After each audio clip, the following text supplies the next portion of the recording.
Thank you for watching, liking, commenting, sharing, and subscribing right now. Do you want an iPad? Be careful with the answer to that question, because until you've actually held one, you really can't answer. You might remember that when Apple first announced the iPhone, I came up with 20 reasons why I didn't want one. And then the very moment that I actually held an iPhone first gen in my hands, I realized that I did want one, and now I can't go anywhere without it. I have not touched an iPad. Very few people have. Heck, you can't even see it, really, at least in Apple stores. It won't be available for another 60 days, according to Apple. And the iPad is really like an iPod Touch, only larger, and I would say priced rather competitively, considering that a starter model at 16 gigs is approximately $499.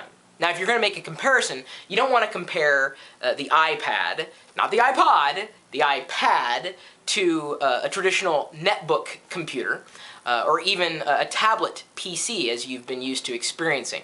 As was noted quite a while ago, the iPhone was designed for mobile usage, rather than a traditional desktop usage model being crammed into a mobile device. So they've taken the mobile usability metaphor and just expanded it with the iPad. It is like an iPod Touch, only larger, approximately 9.7-inch screen diagonally.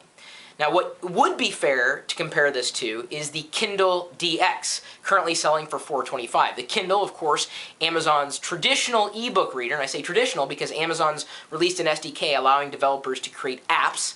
The Kindle will have an app store at some point in the very near future, and it'll be interesting, certainly, but the Kindle as a device is not very powerful.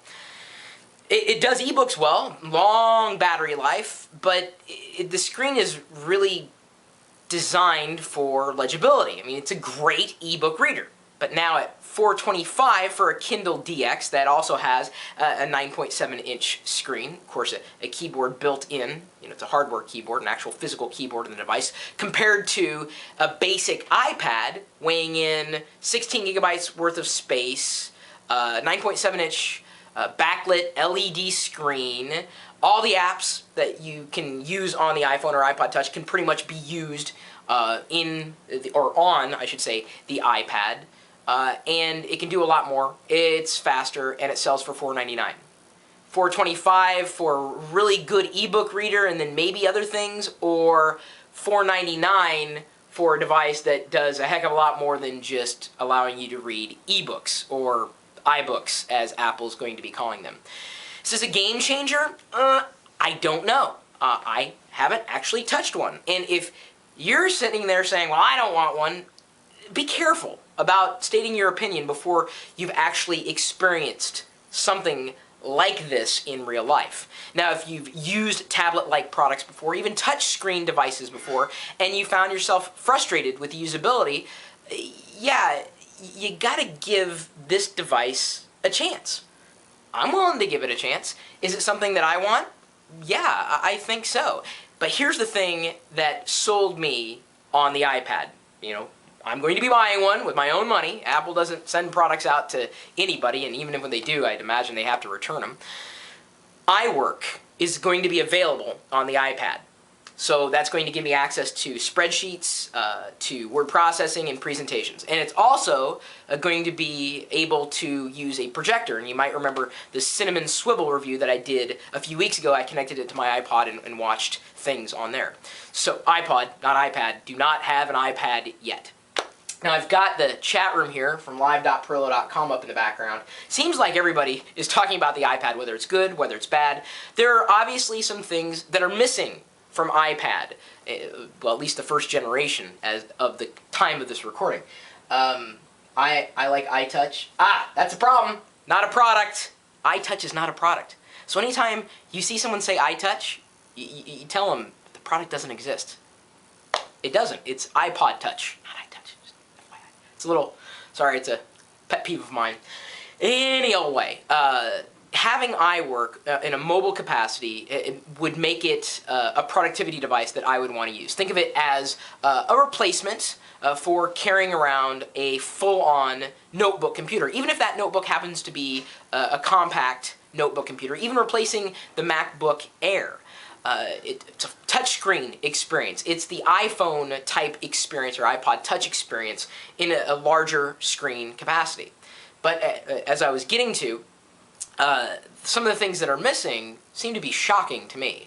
And while some are saying, well, there's no USB ports, I'm not surprised. No SD slot, not surprised. Although there is an SD edition, the camera compatibility kit, which will be available. It's available now for the iPhone or iPod. It allows you to basically offload photos or media from a camera or anything on an SD card to an iPod. Of course, they also have a USB connector as well. Not shocked about those things. Not shocked about the lack of an HDMI out. Not shocked with the resolution of the screen, which I believe is 1024 by 768.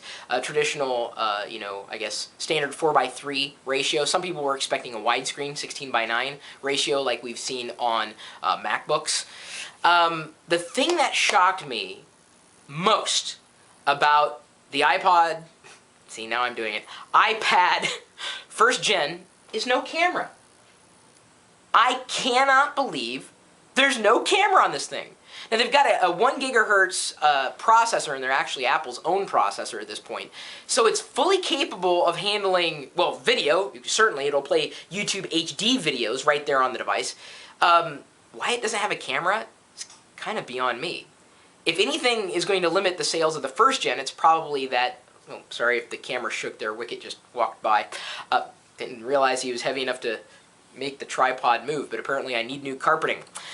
Anyway, not having a camera on the device, to me, just seems like its biggest shortcoming. I mean, my iPhone has got a camera. The iPod Touch does not have a camera.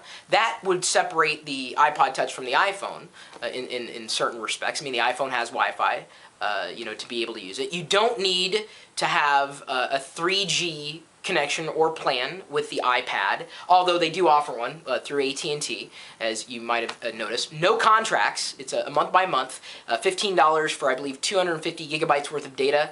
Oh wait, sorry, megabytes worth of data, or a $30 unlimited plan. Got all these numbers spinning around in my head. So it's priced very competitively, and I think the reason why is because the iPad is really serving a market that Apple is betting exists. It might even be creating a market where a market doesn't exist. Is the iPad going to be around forever? Who knows? Is this Newton 2.0?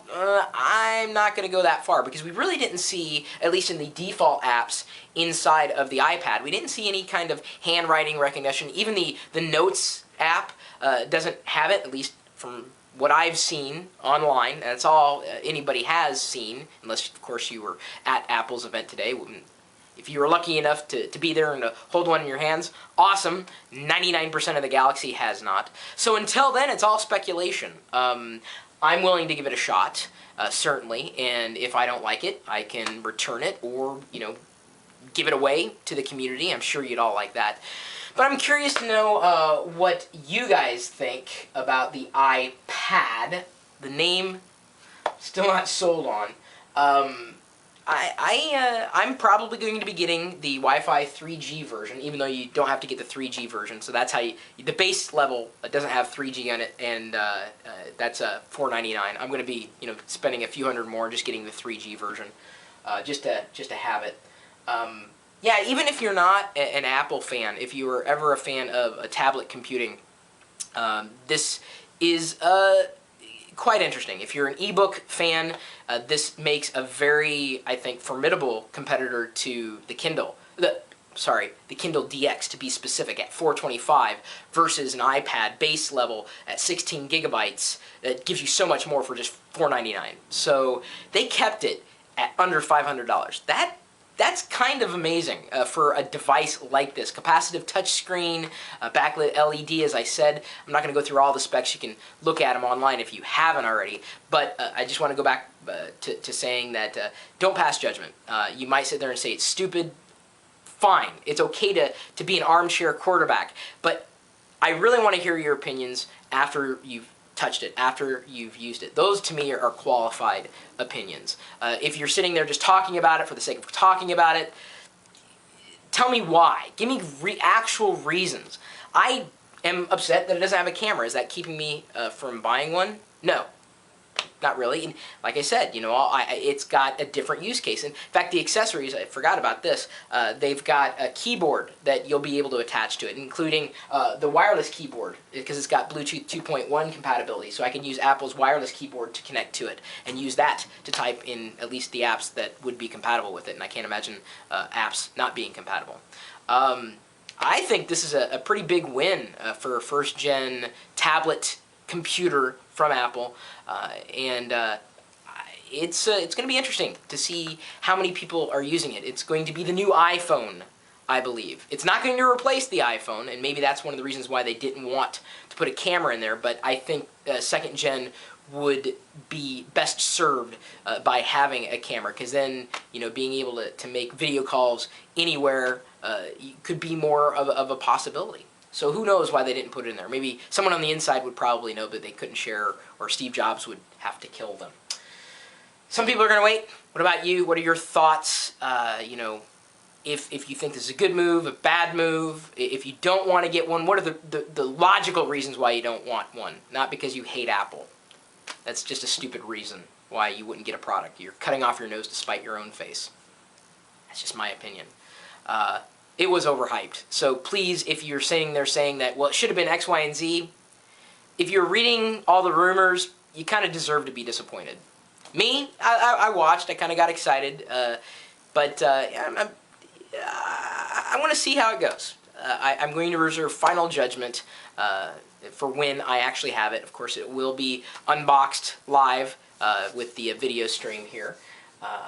Give me your thoughts, leave a comment, video response. Let me know. My email address, chris@pirillo.com. We've got a community of tech enthusiasts, including some hot threads today on the iPad and related discussion at geeks.pirillo.com. I've got a place where you can set up your own blog, lockergnome.net. We're even doing WordPress hosting over there. So if you want to set up, your own domain and everything, we'll do that for you. Lockergnome.com is where we have welcomed a variety of bloggers, whether they're blogging about tech or beyond. My blog, chris.pirillo.com, twitter.com/chrispirillo, twitter.com/ who are you again? Are you on Twitter at all? Hang on just a second. Do you really want to join me? What do you think? Yeah, he was also riveted, Wicket, with the announcement today. He's not getting an iPad. Anyway, you're more than welcome to join us in the chat room, which is typically talking tech 24 hours a day, 7 days a week at live.pirillo.com. We'll see you later.